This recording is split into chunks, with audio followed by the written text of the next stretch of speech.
Assalamualaikum warahmatullahi wabarakatuh. Bismillahirrahmanirrahim.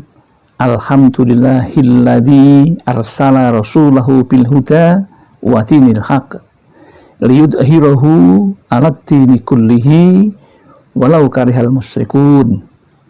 Allahumma shalli ala sayyidina Muhammad wa ala alihi wa sahbihi alladhina hum bisunnatihi mutamassikun. Amma ba'd.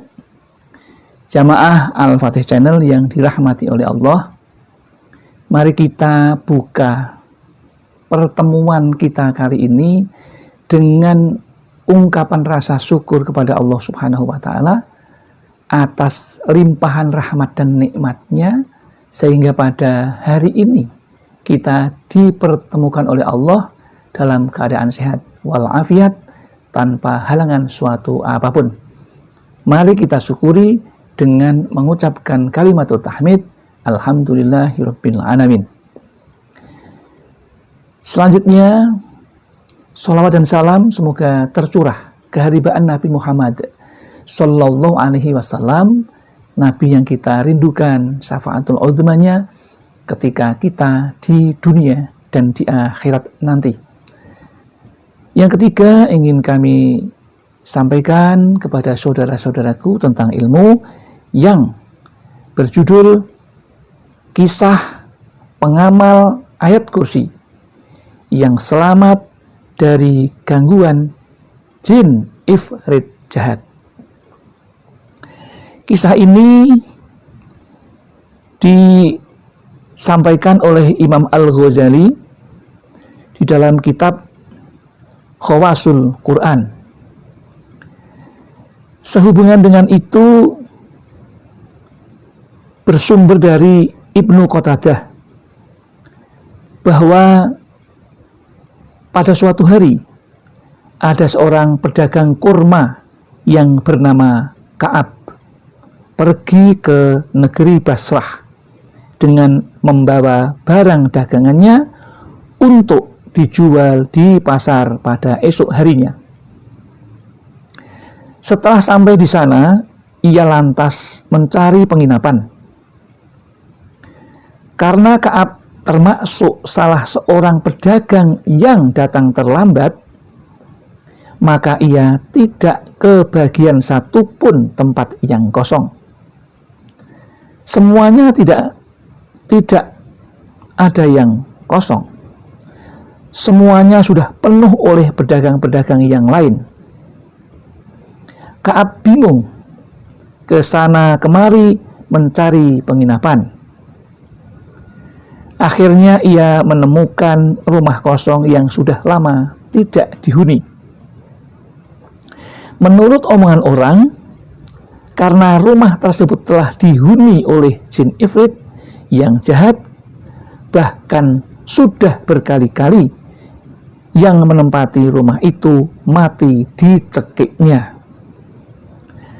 Ka'ab datang kepada yang empunya rumah. Ia bermaksud menyewanya barang seminggu. Yang punya rumah menjelaskan tentang hal ikhwal rumah itu. Tetapi Ka'ab mendesaknya untuk memberanikan diri menempati rumah itu karena di tempat lain sudah tidak ada. Jika demikian, biarlah, dan aku tidak memungut sewa barang sedikit pun, kata yang empunya rumah. Lalu Ka'ab membersihkan rumah itu dan menempatinya dengan tidak merasakan takut sama sekali. Tiba-tiba pada waktu tengah malam, Ka'ab dikejutkan oleh bayangan hitam yang menyeramkan dengan sorot matanya yang menyala-nyala bagaikan api menghampiri Ka'ab. Melihat itu, Ka'ab segera bangun dan membaca ayat kursi. Tetapi bayangan itu mengikuti apa yang dibaca oleh Ka'ab. Dan setelah sampai pada ayat wala ya'uduhu khifdhuhuma wa huwal aliyyul azim. Tiba-tiba bayangan itu lenyap. Ka'ab heran, dan dibacanya ayat itu berulang-ulang.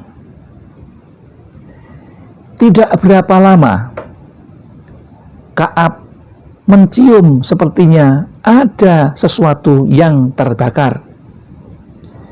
Akhirnya Ka'ab bisa tidur dengan tenang tanpa ada gangguan apa-apa.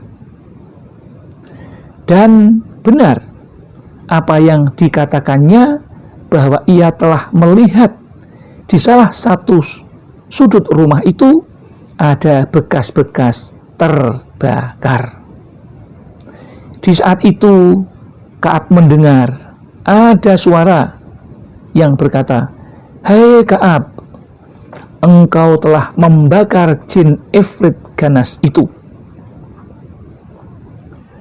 "Dengan apa kau membakarnya?" ujar Ka'ab. Suara itu menjawab, "Dengan firman Tuhan yang kau baca berulang-ulang itu, yaitu wala ya'uduhu khifdhuhuma wa huwal aliyyul azim." Itulah yang dinamakan kolbah atau intisari dari ayat kursi. Jadi ketika sampai pada ayat itu, sebaiknya bagi pengamal surat Al-Ikhlas bisa menyebutkan apa yang diinginkan di situ. Ya.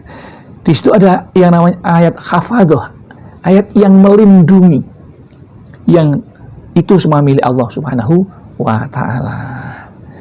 Jadi dari peristiwa itu sudah jelas bisa kita ambil kesimpulan bahwa ayat kursi merupakan ayat yang luar biasa dan bisa membakar setan, bahkan jin ifrit sekalipun. Demikian yang dapat kami sampaikan, mudah-mudahan ada manfaatnya. Barangkali ada kesalahan dan kekhilafan yang kami sengaja atau tidak, itu semua datang dari kami karena kami merasa orang yang fakir akan ilmu tempatnya salah dan lupa. Namun barangkali ada benarnya, semua hanya milik Allah Subhanahu wa Ta'ala. Kami tidak mempunyai kebenaran mutlak seperti itu. Demikian akhirul kalam, billahi taufik wal hidayah wal inayah wal barakah. Assalamualaikum warahmatullahi wabarakatuh.